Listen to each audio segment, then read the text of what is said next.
بسم اللہ الرحمن الرحیم اللہم صلی علی سیدنا و مولانا محمد و بارک وسلم وصلی علیہ۔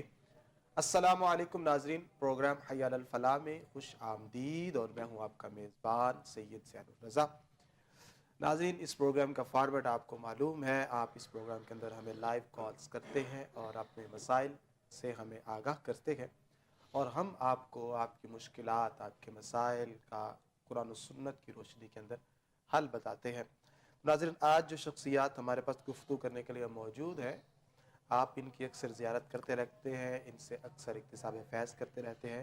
پہلی شخصیت نہایت معتبر عالم دین جناب حضرت علامہ مولانا پیر زادہ پیر حفیظ اللہ سہروردی صاحب۔ السلام علیکم پیر صاحب۔ جی وعلیکم السلام ورحمۃ اللہ وبرکاتہ۔ پیر صاحب خیر و عافیت سے ہیں؟ جی دعائیں شاہ صاحب، شکر ماشاء الحمدللہ۔ اللہ۔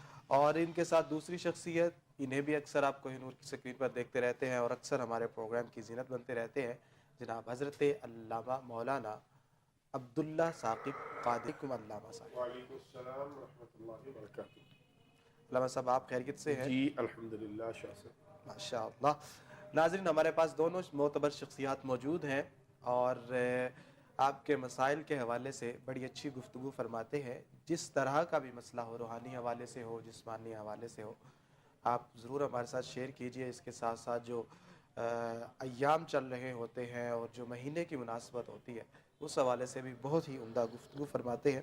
تو ہم ان سے آج، چونکہ نبی کریم صلی اللہ علیہ وسلم کی جو معراج ہے اس کے دن قریب ہے، تو ہم ان سے معراج کا ذکر بھی سنیں گے اور پھر ساتھ ساتھ وہ چیزیں سنیں گے کہ معراج پر جب سرکار دو عالم صلی اللہ علیہ وسلم تشریف لے گئے تو وہاں پر جو آپ نے جنت اور دوزخ کی سیر کی، تو وہاں پر کیا کیا چیزیں دیکھنے کو ملی، کون سے لوگ تھے جنہیں جنت میں جگہ ملے گی، جن کا مسکن جنت ہوگی، اور کون سے لوگ ہوں گے کہ جن کا ٹھکانہ جہنم ہوگا، اور وہ جو ساری چیزیں ہیں وہ ہم انشاءاللہ العزیز ساتھ ساتھ ڈسکس کرتے رہیں گے۔ ساتھ ساتھ آپ کی جو کال ہوں گی وہ بھی ہم اپنے پروگرام کا حصہ بنائیں گے، تو انشاءاللہ ہر حوالے سے آپ کی رہنمائی کی جائے گی۔ پیر صاحب، آپ سے میں آغاز کرتا ہوں، معراج کے حوالے سے بتائیے کہ یہ کن دنوں میں ہوئی، کن ایام میں ہوئی، اور پھر سر لامکاں سے طلب ہوئی، سوئے منتہا وہ چلا نبی، تو یہ سر لامکاں یہ کب طلب ہوئی اور کیوں ہوئی؟ بسم اللہ الرحمن الرحیم۔ اللہم صلی علی سیدنا و مولانا محمد وعلی آل سیدنا و مولانا محمد وبارک وسلم علیہ۔ الصلاۃ والسلام علیک یا سیدی یا رسول اللہ وعلی آلک و اصحابک سیدی یا حبیب اللہ۔ بہت شکریہ قبلہ شاہ صاحب، جس موضوع کی طرف آپ نے اشارہ کیا یا ہمیں لب کشائی کرنے کی دعوت دی۔ یہ کوئی ایک نئی بات تو ہے نہیں ہے جو واقعہ معراج ہے، یہ قرآن مجید فرقان حمید میں تفصیل کے ساتھ اس پر گفتگو کی گئی ہے، بالکل۔ اور قرآن مجید میں جو سفر معراج ہے اس کی سیر کا بھی ذکر ہے، اعراج کا بھی ذکر ہے، معراج کا بھی ذکر ہے۔ اب یہ ایک واقعہ نہیں رہا، کچھ پرانے دور میں ایک واقعہ بیان کیا جاتا تھا، اب تو ہمارے محدثین مفسرین نے، علماء کرام نے ایک ایک لفظ پر اللہ ایسے ایسے خوبصورت موتی بیان فرمائے ہیں کہ اس کی فلسفی میرا خیال ہے کہ ہمارا ہر آج کا نوجوان بچہ سمجھتا ہے کہ واقعہ معراج ہے کیا، بالکل، جس کی طرف آپ نے اشارہ کیا۔ اگر ہم شاہ صاحب سورت جو اسرا ہے، اس کو سورت اسرا بھی کہتے ہیں، بنی اسرائیل بھی کہتے ہیں، اگر اس کی پہلی جو آیت ہے جی، اس کا ایک ایک لفظ پڑھ لیں، اللہ اکبر، اور اس کا آغاز جو ہے وہ لفظ سبحان سے ہے، سبحان اللہ، اور میرا خیال ہے کہ قرآن مجید فرقان حمید میں جہاں کہیں بھی کوئی اعتراضات کی بات ہے موجود یا کچھ انکاری لوگ موجود ہیں، تو اللہ تعالیٰ نے ہر اپنے اعتراض کا جواب جو ہے وہ لفظ سبحان سے کر کے اس کا رد فرما دیا۔ کیا بات! یعنی کہ کوئی یہ نہ سمجھے کہ یہ سرکار صلی اللہ علیہ وسلم کی اپنی طرف سے بات ہے، بلکہ یہ جو معراج کروانے والا ہے یہ ساری باتیں اسی کی طرف منسوب ہے، اور دیکھیں سبحان نا، کہہ کے اگر وہ اشارہ کر دیا کہ یہ جو میں نے سب کچھ کیا یہ میں نے یہ کروایا۔ تو دیکھیں نا، اگر ہم قرآن مجید فرقان حمید میں ہم اس کا مطالعہ کریں تو کچھ یہود و نصارہ نے باتیں کی کہ جس طرح وکالت الیہود عزیر ابن اللہ، وکالت النصارى المسیح ابن اللہ، یہودیوں نے کہا حضرت عزیر علیہ السلام اللہ کے بیٹے ہیں، نصارہ نے کہا حضرت عیسیٰ علیہ السلام اللہ کے بیٹے ہیں۔ اللہ نے اس کا رد بھی لفظ سبحان سے فرمایا بے ہے، شک مَتَّخَذَ اللَّهُ مِن وَلَدٍ وَمَا كَانَ مَعَهُ مِنْ إِلَٰهٍ إِذْ ظَلَّ ذَهَبَ كُلُّ إِلَٰهٍ بِمَا خَلَقَ وَلَا عَلَىٰ بَعْضِهِمْ عَلَىٰ بَعْضٍ سُبْحَانَ اللَّهِ عَمَّا يَصِفُونَ۔ یعنی اللہ نے ایسا ان کا خوبصورت انداز میں ارادہ فرمایا کہ اللہ کا کوئی بیٹا نہیں ہے، اللہ کے سوا کوئی اور خدا نہیں ہے۔ اگر کوئی اور خدا بھی ہوتے تو جو کچھ کسی نے کسی چیز کو بنایا ہوتا وہ ساتھ لے جانے کی کوشش کرتا، ہر ایک خدا دوسرے پر غلبہ حاصل کرنے کی کوشش کرتا۔ بالکل۔ اللہ نے فرمایا اللہ تو وہ ہے جس سبحان کہہ کے، اور پیر صاحب نے، پیر کرم شاہ صاحب نے جو لفظ سبحان کی ڈیفینیشن کی ہے، ماشاءاللہ انہوں نے تو ایک موتی انہوں نے کہا ہر عیب و نقص سے پاک۔ کیا بات! جو سبحان ہے وہ ہر عیب و نقص سے پاک ہے، یعنی کوئی گنجائش ہی نہیں ہے کسی قسم کی۔ تو اسی طرح اگر مشرکین کہتے ہیں اللہ تعالیٰ کے بارے میں وہ زیادہ خدا بنا کے لاتے ہیں، تو اللہ اس کا بھی ارادہ لفظ سبحان سے فرما دیتا ہے، لو کان فیہما آلہۃ الا اللہ لفسدتا فسبحان اللہ رب العرش عما یصفون۔ وہ کہتا ہے کہ وہ کوئی خدا نہیں ہے، وہی ایک خدا ہے کہ جو عرشوں کا مالک ہے، فرشوں کا مالک ہے۔ تو اس جس بات کی طرف آپ نے واقعہ معراج کی طرف اشارہ فرمایا، اس کا آغاز بھی دیکھیں لفظ سبحان سے کیا ہے۔ اب کوئی یہ نہیں کہہ سکتا حضور نے یہ تو فرمایا ہی نہیں کہ میں گیا، مطلب یہ کہ لے جانے والا جو ہے وہ تو سبحان ہے، بالکل وہ تو سبحان ہے۔ اور دیکھیں یہ سبحان ساتھ ساتھ چلتا رہا، الذی اسریٰ، اس میں موصول بھی ہے اور اس کا آگے جو ہے ساری عبارت اس کا صلہ ہے۔ اسرا کا جو ہے وہ فائل بھی ہے، یعنی اس میں موصول کے ساتھ ساتھ اسرا کا فائل بھی ہے، کہ یعنی کوئی یہ نہ کہے کہ سیر کرنے والا اکیلا تھا وہ چلتا رہا، اللہ رب العالمین نے ایسا اس کو جوڑ دیا کہ نہیں، وہ اکیلا نہیں تھا، سیر کرانے والا بھی ساتھ ساتھ تھا، اس کے بے شک۔ سیر کرنے والا بھی ساتھ ساتھ ہے۔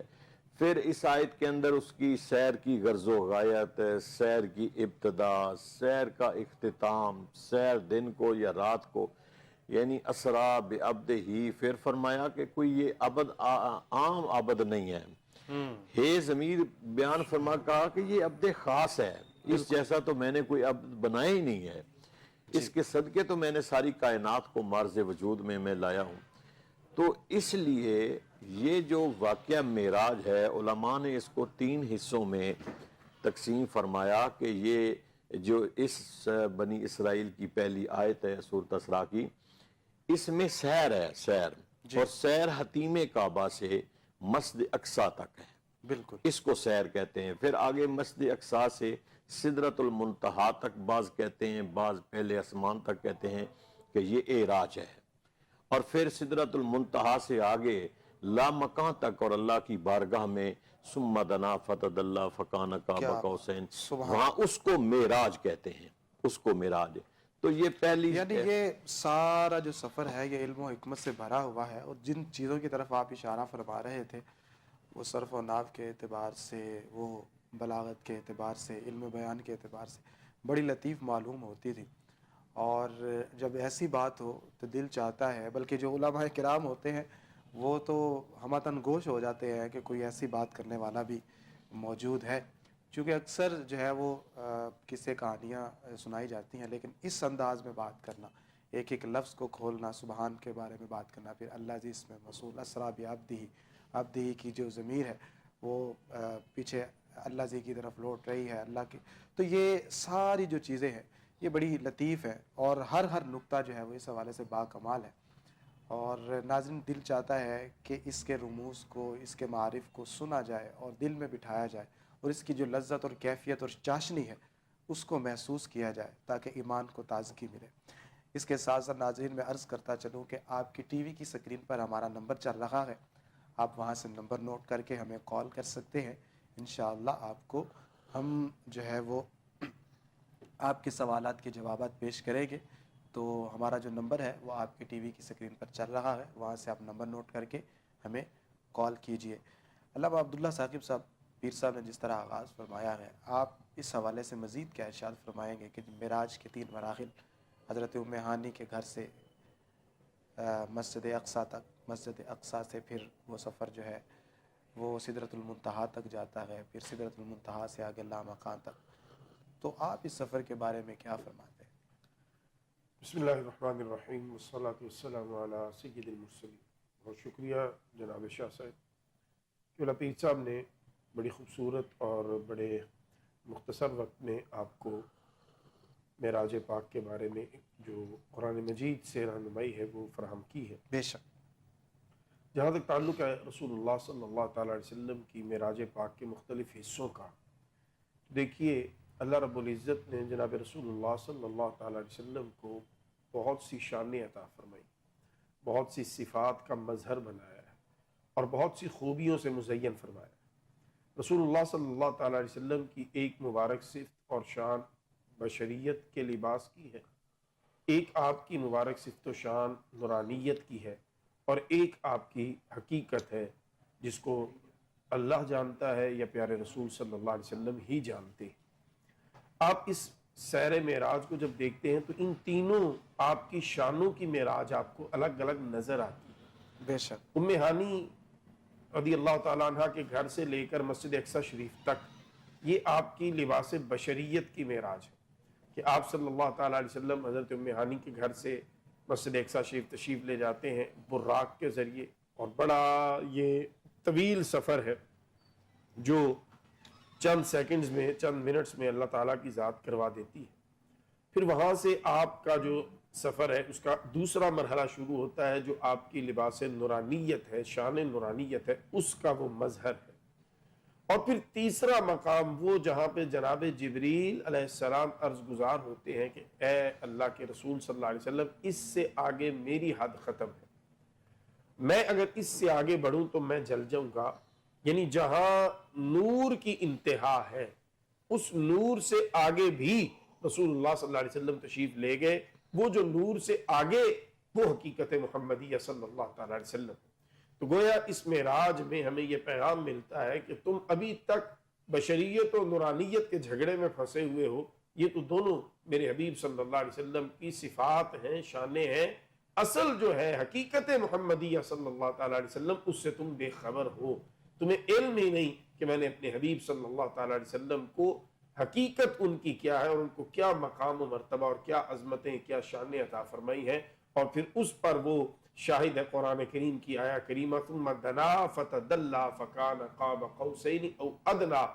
رسول اللہ صلی اللہ تعالی علیہ وسلم کو رب نے اتنا قریب فرمایا, اتنا قریب فرمایا کہ اس قربت کو بیان ہی جو ہے وہ نہیں کیا جا سکتا کما حق ہو کہ اللہ نے کتنا قرب عطا فرمایا جناب رسول اللہ صلی اللہ تعالی علیہ وسلم کو. فاوحا الی عبدہ ما اوحا, پھر اس قرب خاص میں اللہ رب العزت نے حضور جان رحمت صلی اللہ علیہ وسلم سے کلام بھی فرمایا. یہ جو ایک کلام کی جو کہہ لیں کہ جہت ہے یہ صرف اور صرف رسول اللہ صلی اللہ تعالی علیہ وسلم کے ساتھ خاص ہے. حالانکہ ڈائریکٹ کلام جو ہے وہ حضرت موسیٰ علیہ السلام کے ساتھ بھی ہے کوہ طور پہ, لیکن وہ کئی پردوں کے پیچھے سے ہے. یہ جو کلام ہے یہ بالکل آمنے سامنے کا کلام ہے, اور یہ صرف اور صرف رسول اللہ صلی اللہ تعالی علیہ وسلم کو ہی اللہ کریم نے یہ عظمت, یہ رفعت بھی عطا فرمائی ہے. تو در حقیقت معراج شریف جو ہے یہ رسول اللہ صلی اللہ تعالی علیہ وسلم کا ایسا معجزہ ہے جو رہتی دنیا تک کے لیے معجزہ ہے, کیونکہ اللہ نے ہر نبی کو ان کے ظاہری زمانہ کے مطابق معجزات و کمالات سے نوازا ہے. رسول اللہ صلی اللہ تعالی علیہ وسلم کا زمانہ نبوت سب سے طویل ہے اور اس میں سب سے زیادہ کہہ لیں کہ تبدیلیاں ہیں. بالکل. ارتقاء کے مراحل بڑی تیزی کے ساتھ طے ہوئے ہیں. سائنس اس وقت بہت ترقی کر چکی اور ہر بندہ بڑا مان کرتا ہے اس سائنٹیفک دور پر, لیکن اس سائنٹیفکلی دور میں بھی ہمارے نبی صلی اللہ تعالی علیہ وسلم کا یہ معراج کا جو معجزہ ہے یہ بالکل قائم و دائم ہے, کھڑا ہے اور نئی راہیں کھول رہا ہے تحقیقات اور ریسرچرز کے لیے، محققین کے لیے کہ آئیے ذرا آگے بڑھیے، جہاں آپ پہنچیں گے وہاں پہ آپ کو رسول اللہ صلی اللہ علیہ وسلم کے مبارک قدم شریف کا نشان ملے گا کہ یہ وہی راستہ ہے جہاں سے وہ تشریف لے گئے گزرے ہیں، اور آپ ان کے گرد راہ تک اور ان کے قدم کے نشان تک پہنچنے کو اپنی معراج سمجھیں گے۔ یہ رسول اللہ صلی اللہ تعالی علیہ وسلم کی امت کے لیے ایک بڑی خوشی کا اور راحت کا یہ لمحہ ہے کہ ہمیں اللہ نے ایسے کریم رسول صلی اللہ علیہ وسلم عطا فرمائے ہیں جن کے معجزات آج بھی اسی طرح انٹیکٹ ہیں، قائم اور دائم ہیں، اور ان معجزات کی روشنی میں ہم پوری دنیا کو اسلام کی طرف متوجہ کرنے میں کامیاب ہو رہے ہیں۔ قرآن کریم ہو، معراج شریف کا معجزہ ہو، یہ ایسی حقیقتیں ہیں جن کا انکار آج تک نہ کوئی کر سکا ہے نہ کوئی کر سکے گا۔ لیکن شمع قسمت کہیے کہ اپنے ہی، وہ کہتے ہیں نا گھر کو آگ لگ گئی گھر کے چراغ سے، تو اپنے ہی کچھ لوگوں کو آج تک معراج شریف سمجھ نہیں آئی، لیکن غیر جو ہیں وہ یقیناً اس سے بہت کچھ سیکھ بھی رہے ہیں، سمجھ بھی رہے ہیں اور سمجھتے رہیں گے۔ وقت گزرتا جائے گا، سائنس ترقی کرتی چلی جائے گی، اور ہمارے نبی صلی اللہ علیہ وسلم کا جو یہ معراج کا واقعہ ہے یہ حقیقت بن کر سامنے آتا جائے گا، سمجھ آتا جائے گا۔ لیکن پھر اس وقت ان کا کیا بنے گا جو آج کلمہ پڑھنے کے باوجود اس کو سمجھنے سے عاجز و قاصر ہے۔ بھائی معجزہ ہوتا ہی وہ ہے جو سمجھ میں نہ آئے۔ عقل کے گھوڑے مت دوڑائیے، سرنڈر کر دیجئے، اللہ نے اپنے نبی کو یہ شان عطا فرمائی۔ ماشاءاللہ، بڑے خوبصورت آپ نے دونوں نے وضاحت فرمائی۔ چند سوالات ہیں، میں سوالات رکھ لیتا ہوں آپ کے سامنے، اور اس کے بعد پھر انشاءاللہ مزید اس موضوع پر گفتگو کریں گے۔ ثقلین صاحب ہیں پیر صاحب، ان کا تعلق گجرات سے ہے، اور انہوں نے شاپ بنائی ہے، اس حوالے سے وہ دعا بھی کروانا چاہتے ہیں، اور ساتھ وہ چاہتے ہیں کوئی وظیفہ یا کوئی ایسی آیت بتائیں کہ جو دکان میں لگا دی جائے یا دکان کھولنے سے پہلے وہ وظیفہ پڑھے، تو ان کی رہنمائی فرما دیجیے۔ دیکھیں ثقلین بھائی، ایک تو 5 وقت کی نماز پڑھیں آپ، اور تویز لٹکانے سے بہتر ہے کہ صبح جب دکان کھولیں تو آپ قرآن مجید کی وہاں تلاوت کریں۔ تویزات بھی حروف مقطعات پہ آپ کو کوئی نہ کوئی پرنٹڈ چیز مل جائے گی، آپ وہ اپنے اس حروف مقطعات کا وہ جو پرنٹ ہے وہ آپ لٹکا سکتے ہیں کوئی اچھا سا کتبہ لے کے، اور اس کے ساتھ ساتھ آپ نا کوشش کریں کہ وہاں بیٹھ کر سورۃ یاسین، سورۃ رحمان اور سورۃ واقعہ، یہ 3 صورتیں روزانہ ریگولر صبح جب دکان پہ جائیں تو آپ ضرور پڑھیں، اور گھر نماز پڑھیں اور قرآن پاک پڑھ کے جائیں۔ یہ انشاءاللہ اس آپ قرآن پاک کی ان 3 صورتوں کو آپ اپنا ایک وظیفہ بنا لیں اور پڑھتے رہیں، انشاءاللہ کاروبار آپ کا بہت بہتر ہو جائے گا انشاءاللہ العزیز۔ عبداللہ صاحب مدیحہ صاحبہ ہیں، ان کا تعلق لاہور ہی سے ہے، تو وہ اپنے رشتے کے حوالے سے پریشان ہیں، تو ان کے لیے کچھ بتا دیجئے، طلاق یافتہ ہے۔ اللہ رب العزت جل وعلا اپنے فضل سے آپ کے لیے بہتر سبب آپ کو عطا فرمائے، اور جلد آپ کا جو رشتہ ہے وہ ہو جائے۔ پڑھنے کے لیے سورہ نصر، اذا جاء نصر اللہ والفتح 70 مرتبہ روزانہ، اول آخر 11 مرتبہ درود پاک کے ساتھ آپ پڑھنا شروع کیجئے۔ انشاءاللہ میرا اللہ جلد آپ کے لیے جو بہتر ہے وہ آپ کو رشتہ جو ہے وہ عطا فرما دے گا۔ جی محترمہ، جس طرح آپ کو ابھی وظیفہ بتایا گیا ہے آپ نے باقاعدگی کے ساتھ پڑھنا ہے، انشاءاللہ اللہ رب العزت کرم فرمائے گا۔ پھر سب ابھی جس طرح بات ہوئی حتیم سے یا حضرت ام ہانی کے گھر سے یہ سفر آغاز ہوتا ہے، اور مسجد اقصیٰ پر سرکار صلی اللہ علیہ وسلم تشریف لے جاتے ہیں، پھر وہاں پر سرکار کا پرتپاک استقبال ہوتا ہے، انبیاء سارے موجود ہوتے ہیں، سرکار دو عالم صلی اللہ علیہ وسلم امامت فرماتے ہیں، تو وہ ہمیں ذرا بتائیے کہ وہ جو امامت سرکار نے فرمائی اور وہ جو سرکار کا استقبال ہوا، وہ کس انداز میں استقبال ہوا، وہ کیا باتیں ہوئی، وہ منظر کیا تھا؟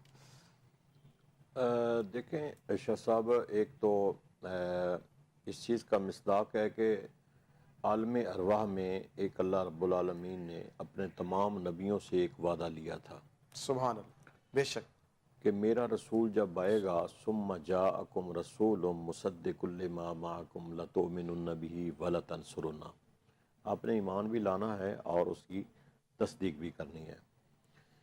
دیکھیں جو بعد میں آتے ہیں وہ خوشخبریاں سناتے ہیں، بشارتیں دیتے ہیں، ہمارے رسول مصدق بھی ہیں، ہمارے رسول مبشر بھی ہیں۔ آپ نے تمام انبیاء کرام کہ مطلب ہے کہ جو آتے رہے نبی وہ خوشخبریاں بشارتیں دیتے رہے، حضور صلی اللہ تعالیٰ علیہ وسلم تمام کی تصدیق فرمائیں گے۔ تو ایک تو یہ ہے کہ مسجد اقصی میں کوئی نبی رسول جس کو اللہ نے نبوت و رسالت سے فائز فرمایا ہو وہ وہاں سے ایبسنٹ نہیں تھا، بالکل کوئی ایک بھی، کیونکہ اللہ نے اپنے محبوب کی شان کو وہاں بیان فرمانا تھا۔ جس طرح معاشر کے دن حضور کی شان سب کو دکھائی جائے گی کہ یہ میرے آخری رسول ہیں، کہ ہر ایک رسول اور نبی کے پاس ان کے چاہنے والے جائیں گے، لیکن پھر بھی مقام محمود پر وَمِنَ اللَّيْلِ فَتَہَجَّدْ بِهِ نَافِلَةً لَكَ عَسَىٰ أَن يَبْعَثَكَ رَبُّكَ مَقَامًا مَحْمُودًا، یعنی وہ جو تہجد کی نماز حضور کا خاصہ ہے، حضور پر فرض ہے اور حضور کا خاصہ ہے کہ حضور پڑھتے ہیں، اب اس کے عوض میں اللہ تعالیٰ نے مقام کیا عطا فرمایا کہ عَسَىٰ أَن يَبْعَثَكَ رَبُّكَ مَقَامًا مَحْمُودًا، کہ اس مقام محمود کو اللہ نے اپنے محبوب کو عطا فرما دیا۔ کیا بات۔ اب یہ ہے کہ یہی وہ مسجد اقصی ہے کہ جس مسجد اقصی میں دیکھیں نا کہاں کہاں کوئی، اب آج کے دور میں لوگ کہتے رہے کہ نبی کو علم ہے نہیں ہے، اب کہاں کہاں انبیاء کرام موجود تھے، کوئی پہلے آسمان پہ موجود ہے، کوئی چوتھے آسمان پہ موجود ہے، کوئی کسی مقام پہ، ایون کہ رأیت موسیٰ یصلی فی قبرہ، کہ حضور علیہ السلام فرماتے میں جا رہا تھا، موسیٰ علیہ السلام اپنی قبر میں نماز پڑھ رہے تھے، یہاں تو اشاق نے یہ بھی لکھا کہ وہ نماز نہیں تھی، حضور کے استقبال میں کھڑے ہو کر موسیٰ علیہ السلام درود و سلام پڑھ رہے تھے، حضور کا استقبال۔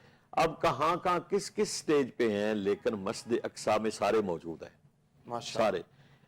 وجہ کیا ہے کہ اللہ نے اپنے اس رسول کی شان کو سب پر عیاں کرنا تھا، اور وہ جو وعدہ لیا ہوا تھا کہ ثم جاءکم رسول مصدق لما معکم، آج وہ وعدہ جو ہے اس کو بھی وفا کیا جا رہا تھا کہ سب نے ایمان بھی لانا ہے اور سب نے میرے رسول کی مدد بھی کرنی ہے۔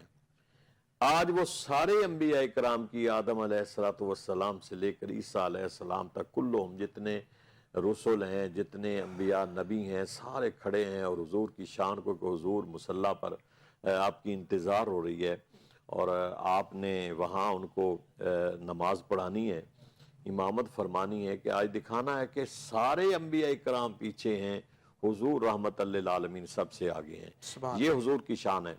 تو پھر دیکھیں کہ کہاں کہاں سے ان کو جمع کیا گیا، پھر حضور علیہ السلام جب وہاں سے پرواز کرتے ہیں تو ہر ایک اپنی اپنی سٹیج پہ رسول جو ہے پھر موجود ہے حضور کے استقبال کے لیے۔ کیا بات۔ یعنی حقیقت یہ ہے کہ یہ سارا جتنا پروسیس ہے شب معراج کا، یہ جتنا عمل ہے، یہ وہ لفظ سبحان جو ہے وہ اللہ تعالیٰ فرما کر رہا تھا، کہ اللہ تعالیٰ نے ہر چیز کو وہاں ساکن کر دیا، کہ جب تک میں اپنے رسول کی اس ملاقات، اس نظارے، جتنا بھی پروسیس ہے ہو نہ جائے کمپلیٹ، اس وقت تک ہر چیز کو روک دیا گیا، کہ اپنی کہ جس طرح روایات میں آتا ہے کہ وہ پانی بھی چل رہا تھا، بستر بھی گرم تھا، کنڈی، کیا کہ اللہ رب العالمین نے، اب میں ایک نقطہ بیان کرنے لگا ہوں، جیسے میں نے وہ سورۃ اسراء کی آیت پڑھی، لفظ لیل استعمال ہوا ہے، ٹھیک ہے نا، رات کے لیے استعمال ہوتا ہے، سیر جو ہے یہ سیر بھی استعمال، جس طرح سیر ہے کہ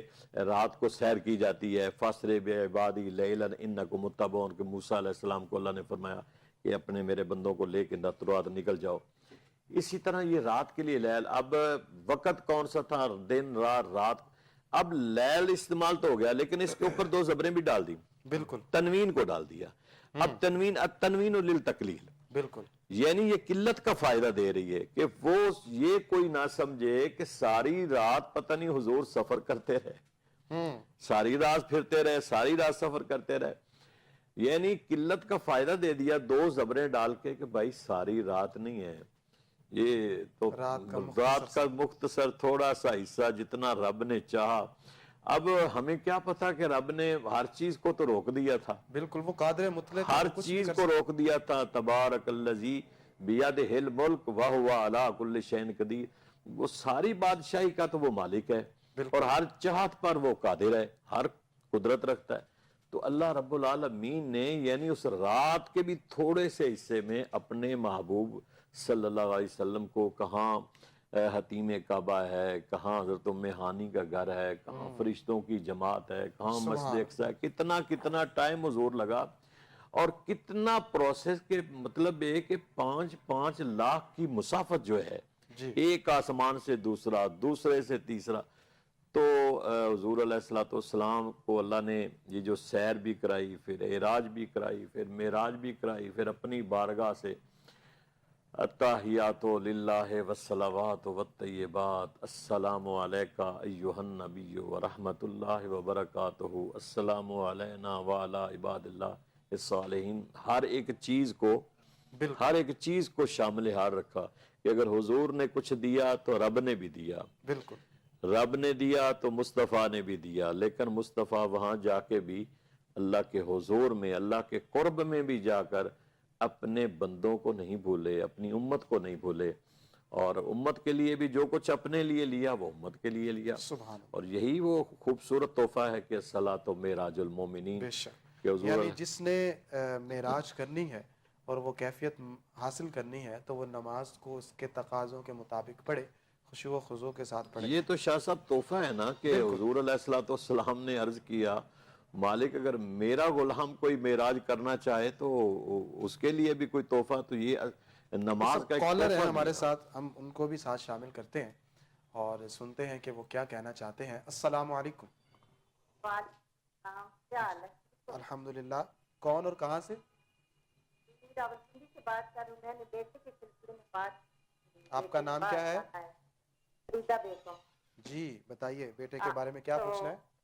جی آپ نے بولا تھا انہوں نے بھائی استخارہ کرنا ہے، تو میں نے پھر وہ سورۃ فاتحہ پڑھ کے رات کو سو گئی نا. اچھا. تو پھر خواب میں آیا ہے کہ میرے میاں جا رہے ہیں موٹر سائیکل پر، موٹر سائیکل خراب ہو گیا ہے، تو میں نماز اٹھا کے ایک درخت کے نیچے نماز پڑھ رہی ہوں. ٹھیک ہے. تو اتنی دیر وہ موٹر سائیکل لے کے آتے ہیں تو میں ان سے کہہ رہی ہوں کہ بیٹے کا موٹر سائیکل کھڑا ہے، وہ بھی نہیں ہوتا، اور پھر زیادہ گھر کی تیار ہو کے نہ بیٹھی ہوئی ہے. ٹھیک ہے. جی یہ میں نے خواب میں دیکھا. چلیں ٹھیک ہے، آپ کو بتاتے ہیں. آپ کا بیٹا جو آپ نے استخارہ کس حوالے سے کیا تھا وہ بھی بتا دیجیے. جی میں نے بولا تھا نا بیٹا باہر جانا چاہتا ہے، ایک ہی بیٹا ہے، وہ ادھر یہ ڈونگی لگا کے نہیں جہاز کے ذریعے باقاعدہ. ٹھیک ہے. عبداللہ صاحب اس حوالے سے بتاتے ہیں آپ کو. جی آپ ہمارے ساتھ ہیں. جی ٹھیک ہے. ٹھیک ہے، کیا فرمائیں گے اس حوالے سے؟ میرے خیال سے یہ وظیفہ بھی آپ نے ارشاد فرمایا تھا. جہاں تک تعلق ہے آپ کے خواب کا جو آپ نے دیکھا ہے اس میں سے تو ایسا نہیں کوئی چیز واضح ہو رہی، تو آپ دوبارہ استخارہ کریں، کیونکہ جب تک چیز واضح طور پر نہ کوئی ہو تو بار بار استخارہ کرنا چاہیے، اس میں کوئی حرج والی بات نہیں. تو شاید اس دن جب آپ کو یہ بتایا گیا تو پوری بات نہیں کی جا سکی ہوگی. بہرحال آپ کم از کم 3 دن استخارہ کریں اور اللہ رب العزت سے مدد مانگیں، انشاءاللہ آہستہ آہستہ چیز جو ہے وہ واضح ہو جاتی ہے. اور جہاں تک تعلق ہے پڑھنے کے لیے، تو پڑھنے کے لیے لا حول ولا قوت الا باللہ العلی العظیم، اور ایک تسبیح استغفار کی یہ بیٹا کر لے تو بہت بہتر ہے. آپ کرنا چاہیں ان کی طرف سے تو آپ بھی کر سکتی ہیں. یہ 2 تسبیحات کریں اور پھر 3 دن استخارہ کریں، اور اس کے بعد پھر آپ دوبارہ رابطہ کریں تو پھر انشاءاللہ آپ کی مزید رہنمائی کر دی جائے. انشاءاللہ العزیز. عبداللہ صاحب جس طرح ابھی پیر صاحب ارشاد فرما رہے تھے، وہ جو سرکار نے امامت فرمائی، سرکار کی یہاں سے افضلیت ثابت ہوتی ہے، اور پھر وہ ساری ایک جو کیفیت ہے، ایک منظر ہے، وہ بیان فرما رہے تھے. تو ایک لمحہ وہ بھی آتا ہے کہ جب سرکار دو عالم صلی اللہ علیہ وسلم سدرۃ المنتہا تک پہنچتے ہیں تو وہاں پر حضرت جبرائیل علیہ السلام عاجزی کا اظہار کرتے ہیں اور کہتے ہیں کہ یہاں سے آگے میں نہیں جا سکتا. تو وہ ذرا وہ جو گفتگو ہوئی، وہ جو کلام ہوا، وہ ہمیں ارشاد فرمائیے کہ وہ کیا حضرت جبرائیل علیہ السلام اور سرکار کے درمیان گفتگو ہوئی، اور پھر سرکار نے کیسے آگے سفر کا آغاز کیا.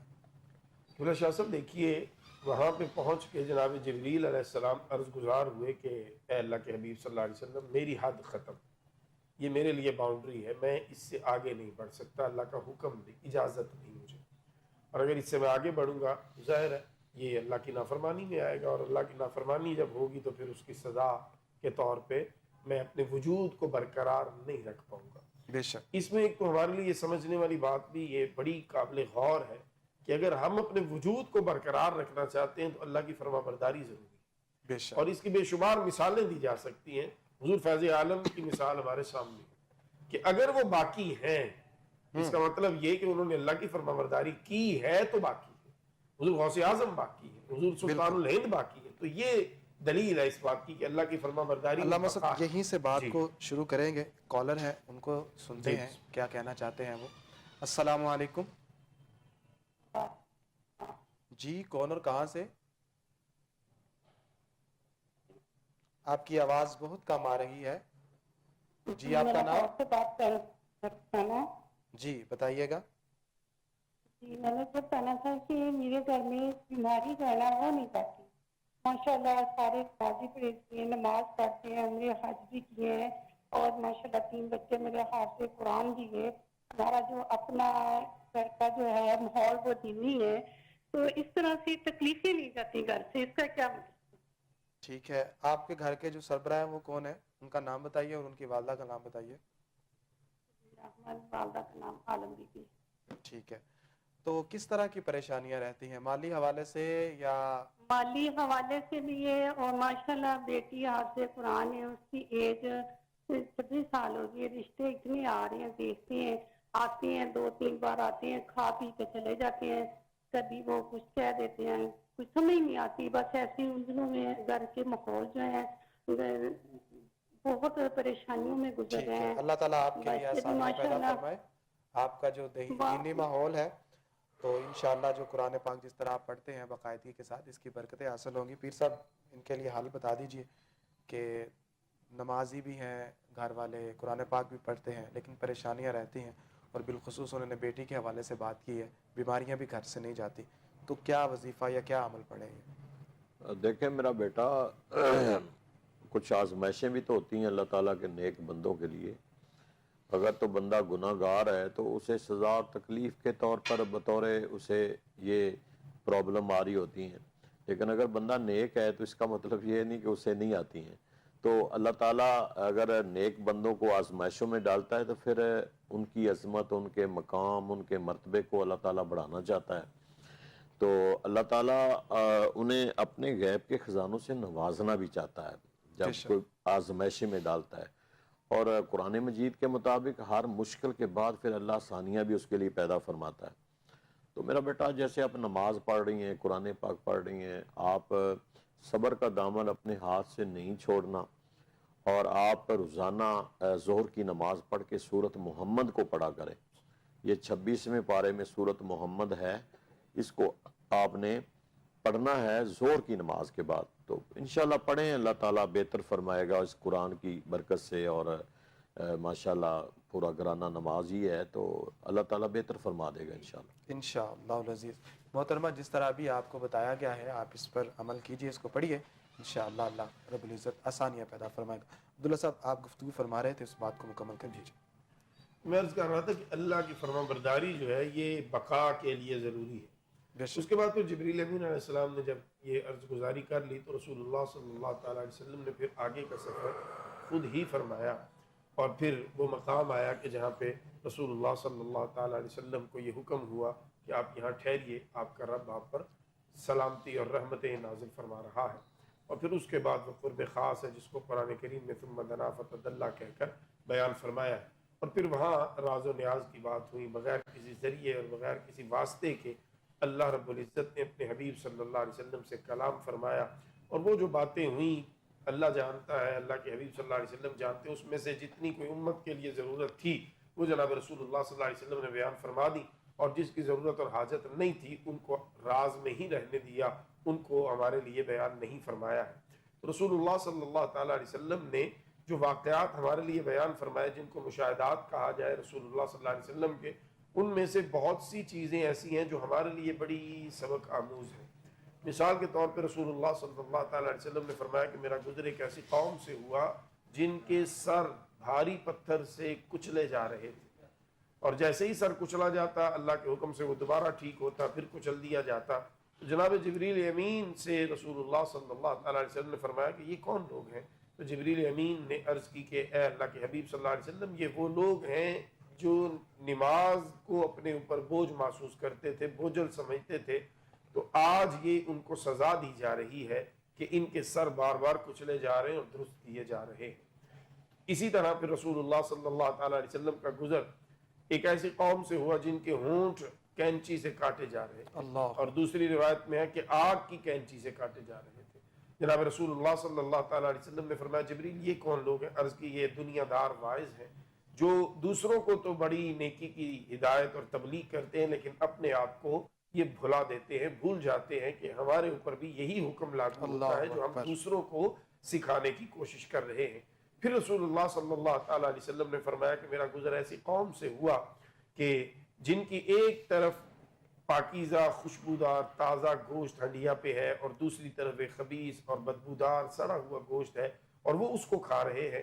تو حضرت جبریل امین سے پھر آپ نے فرمایا، تو جبریل نے عرض کی کہ اللہ کے حبیب صلی اللہ علیہ وسلم یہ وہ لوگ ہیں جو اپنی حلال اور پاکیزہ خواتین کے ہوتے ہوئے دیگر معاملات اللہ کرتے اکبر، ہیں۔ یعنی اس قدر سزائیں ہمارے لیے یہ ساری چیزیں جو ہیں یہ بھی واضح کر دی گئیں تاکہ ہم ہدایت کی راہ پہ رہیں، ہدایت کے راستے سے نہ ہٹیں۔ بالکل۔ ہمارے ساتھ ایک اور کالر موجود ہیں، چلتے ہیں ان کی طرف۔ السلام علیکم۔ السلام علیکم۔ وعلیکم السلام، آواز آ رہی ہے؟ جی، آپ کا نام نزاکت حسین، اور کس شہر سے بول رہے ہیں؟ کشمیر سے بات کر رہا ہوں۔ جی، کیا فرمانا چاہتے ہیں؟ اچھا سر، میرے لیے بہت مشکل۔ جی جی، آپ کی آواز کٹ رہی ہے۔ میں نے ایک گاڑی لی تھی اور وہ واپس گاڑی میں نے سیل کیا اور وہ پیسے پھنسے ہوئے میرے۔ اچھا، پیسے نہیں مل رہے آپ کو۔ اپنی والدہ کا نام بتائیے۔ میری والدہ کا نام رضا بیگم۔ چلیں ٹھیک ہے، ابھی آپ کو پیر صاحب وظیفہ بتاتے ہیں۔ پیر صاحب کیا فرمائیں گے کہ ہمارے جو کالر ہیں انہوں نے گاڑی جو ہے وہ سیل کی ہے اور ابھی تک ان کو پیمنٹ نہیں مل رہی، پیمنٹ پھنس گئی ہے، تو اس حوالے سے کچھ انہیں پڑھنے کے لیے بتا دیں۔ دیکھیں میرے بھائی، نماز پڑھ کے آپ ہر نماز کے بعد ایک تسبیح یا قادروں کی پڑھ لیا کریں، اول آخر دروشی پڑھیں اور یا قادروں کی ایک تسبیح پڑھیں تصور کے ساتھ کہ اے مالک تو ہر چیز پر قادر ہے، قدرت رکھنے والا ہے۔ تو تصور آپ کے ذہن میں یہ بات ہو کہ جو میری مشکل ہے یا اللہ تو اسے آسان فرما دے، جو میرے پیسے وہ نہیں دے رہا وہ مجھے پیسے واپس دے دے۔ تو ہر نماز کے بعد اول آخر دروشی پڑھ کر آپ یا قادروں کی ایک تسبیح پڑھیں۔ ٹھیک ہے، تو محترم یہ آپ کو جو وظیفہ بتایا گیا ہے آپ اس کو پڑھیں، انشاءاللہ اللہ رب العزت آپ کے لیے آسانی پیدا فرمائے گا۔ پھر سب بات جس طرح ابھی عبداللہ ثاقب صاحب نے چھیڑی ہے کہ سرکار جب معراج کی رات جاتے ہیں تو جنت و دوزخ کی سیر کروائی جاتی ہے اور مختلف چیزیں سرکار کو دکھائی جاتی ہیں جن کا ذکر عبداللہ صاحب نے بھی کیا۔ مزید آپ اس حوالے سے کیا فرماتے ہیں؟ دیکھیں دوزخ کی سیر تو نہیں ہوتی، سیر تو جنت کی ہوتی ہے۔ دوزخ کے جتنی چیزیں ہیں وہ دکھائی جاتی ہیں۔ سیر تو وہ ہوتے ہیں نا کہ جہاں باغیچے ہوں، جہاں خوبصورتی ہو، بہت جہاں اچھی آپ نے راحت اصلاح ہو، فرمائی، جہاں بڑی اچھی سکون بات ہو۔ کی توجہ دلائی آپ نے۔ دوزخ کے معاملات دکھائے گئے ہیں حضور کو۔ اب حضور کو دکھانے میں جب وہ سبحان ہے تو وہ گھر بیٹھ کے بھی دکھا سکتا ہے، وہ سیر کے دوران بھی دکھا سکتا ہے، وہ جہاں چاہے وہ دکھا سکتا ہے۔ بالکل، تو یہ سب جو ہے وہ کار فرما اللہ ہی کی ذات ہے اور یہ اسی کی شان ہے۔ ہمارے ساتھ ایک اور کالر موجود ہیں، چلتے ہیں ان کی طرف۔ السلام علیکم۔ جی، کون اور کہاں سے؟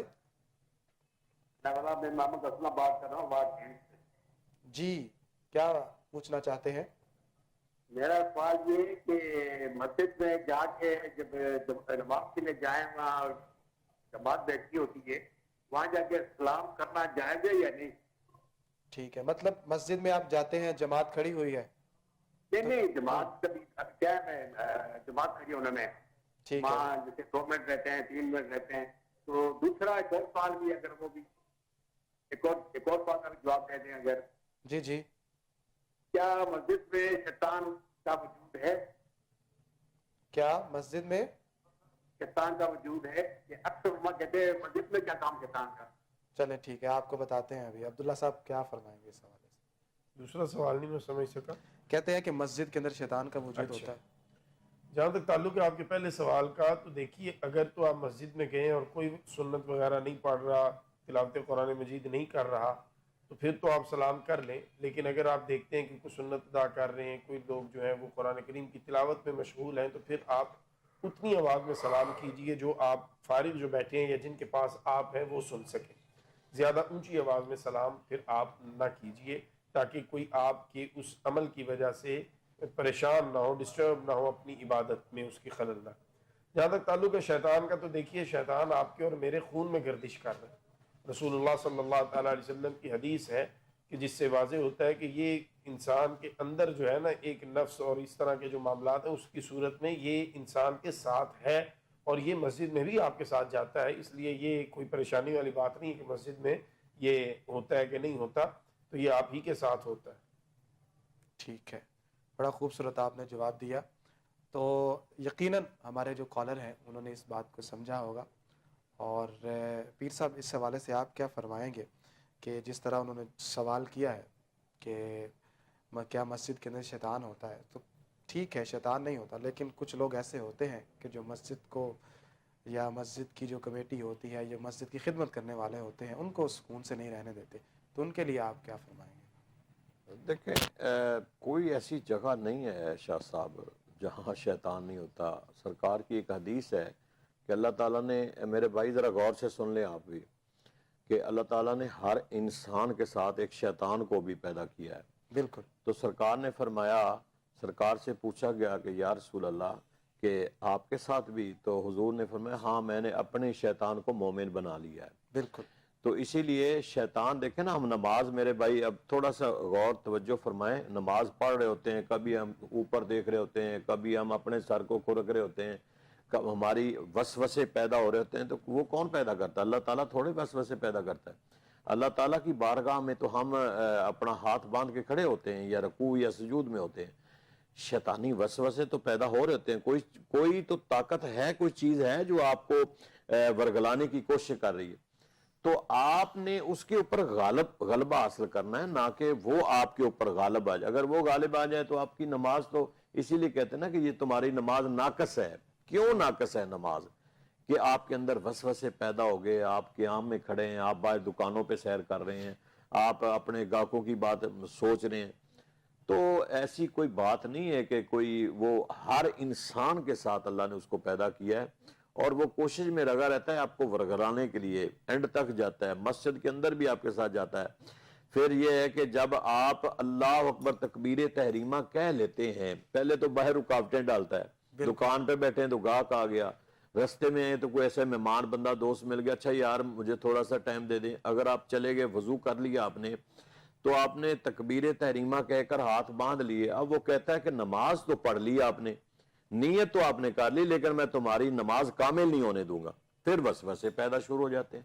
تو اسی کے لیے سرکار جو ہیں وہ سب سے زیادہ استغفار کیا کرتے تھے، سب سے زیادہ حضور استغفار کیا کرتے تھے، اور ہمیں بھی حکم ہے کہ ہم ہر لمحہ بیٹھ کے استغفار کیا کریں، یعنی اس سے پناہ مانگا کریں شیطان سے، اور اللہ تعالیٰ سے اپنے رحمت مانگا کریں، شیطان سے پناہ مانگا کریں۔ ماشاءاللہ، بڑی خوبصورت آپ نے گفتگو فرمائی۔ عبداللہ صاحب مسجد کے آداب کے حوالے سے رہنمائی فرما دیں کہ ایک مومن جب مسجد میں جائے تو کن چیزوں کو پیش نظر رکھے اور کس طرح جا کر وہ اللہ کے حضور اپنی جبین نیاز کو جھکائے؟ سب سے پہلے تو دیکھیے مسجد میں داخل ہوتے وقت کی دعا موجود ہے۔ جب آپ مسجد میں داخل ہوں تو دایاں پاؤں پہلے داخل کریں گے، اور اس کے بعد آپ اس دعا کا اہتمام کریں گے، اللہم افتح لی ابواب رحمتک۔ اس کے بعد پھر آپ اگر گھر سے وضو کر کے جائیں تو وہ بہت بہترین ہے، اور اگر وہاں مسجد میں جا کے ہی وضو کرنا ہے تو پہلے وضو کریں گے، پھر آپ تحیت المسجد کے 2 نفل ادا کریں۔ یہ مسجد کا حق ہے کہ آپ مسجد میں آئے ہیں تو سب سے پہلے کوشش کریں کہ آپ سجدہ ادا کریں اگر ممنوع وقت نہیں ہے۔ اس کے بعد پھر آپ اگر نماز میں وقت ہے ابھی جماعت کھڑی ہونے میں تو آپ سنت ادا کریں، اور اس کے بعد آپ اللہ کا ذکر کریں۔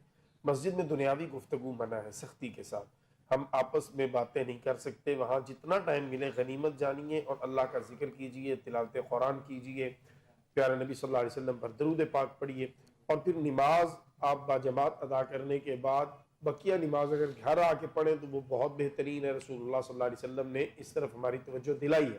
اس میں یہ ہوگا کہ گھر میں برکت بھی ہوگی، بچے چھوٹے جو ہیں وہ بھی آپ کو دیکھیں گے، اور ان میں بھی ایک شوق اور ایک رغبت پیدا ہوگی نماز ادا کرنے کی۔ تو مسجد میں آپ اسی طرح جائیں تو صاف لباس پہن کے جائیں، کوشش کریں خوشبو لگا کے جائیں، کیونکہ جب پیاز اور لہسن کھا کے مسجد میں آنے سے منع فرمایا گیا ہے تو اس کا مطلب یہی ہے کہ آپ سے کسی اور کو تکلیف نہ پہنچے. بالکل. تو جب آپ کے بدن پہ خوشبو ہوگی تو پھر یقیناً آپ کے ساتھ والے نمازی جو ہیں ان پر ایک اچھا اثر اس کا پڑے گا, اور اگر اس کا الٹ ہوگا تو ظاہر ہے اس سے ان کے لیے پریشانی اور اذیت کا سبب آپ بنیں گے. سو یہ چھوٹی چھوٹی چیزیں ہیں. مسجد میں دوڑنا نہیں چاہیے. مسجد میں آپ گئے ہیں, وضو آپ نے کیا ہے تو وضو کا پانی آپ وہیں پہ کوشش کریں, وضو خانے میں خشک کریں. ساری صفوں پہ گراتے ہوئے وہ پانی مسجد کے اندر تک جانا یہ مناسب عمل نہیں ہے. جوتے رکھنے کے رینک بنے ہوئے ہیں, کوشش کریں اپنے جوتے کو ہلکا سا جھاڑ کے اس سے مٹی وغیرہ اس رینک میں رکھیں, نہ کہ آپ مسجد کے اندر جا کے اس کو رکھ دیتے ہیں جس سے وہ ذرات وہ مٹی وہ وہیں مسجد میں گر جاتی ہے, اور مسجد جو ہے اس میں آپ بجائے صفائی کرنے کے آپ اس طرح کا جو ہے وہ نقص جو ہے اس میں پیدا کرنے کی کوشش کرتے ہیں. یعنی یہ چھوٹی جتنا چھوٹی ہو چیزیں سکے ہیں. ہم ادب, اگر ہمارے ذہن میں ادب ہوگا تو یقین جانیے کہ یہ جتنی بھی آپ نے چیزیں بتائی ہیں یہ سب پر خود بخود عمل ہو جائے گا, کیونکہ جب یہ ادب ایک ایسی چیز ہے جب ذہن کے اندر بیٹھ جائے تو وہ تمام احتیاطیں جو ہے وہ خود بخود انسان کے عمل سے ظاہر ہونے لگ پڑتی ہیں.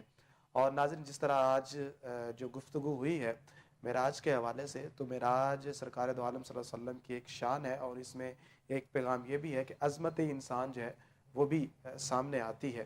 اور سرکار دو عالم صلی اللہ علیہ وسلم جو معراج پر گئے اور جو آپ نے تعلیمات ارشاد فرمائی, اور وہ جو جنت آپ نے سیر کی اور دوزخ کا آپ نے مشاہدہ کیا, تو وہاں سے جو سرکار دو عالم صلی اللہ علیہ وسلم نے چیزیں بتائی ہیں تو وہ ہمیں سب کی سب یہ ترغیب دلاتی ہیں کہ ہم نے اپنے عمل کو درست کرنا ہے. ہم نے وہ اعمال اختیار نہیں کرنے کہ جو ہمیں جہنم کے قریب لے کر جائیں.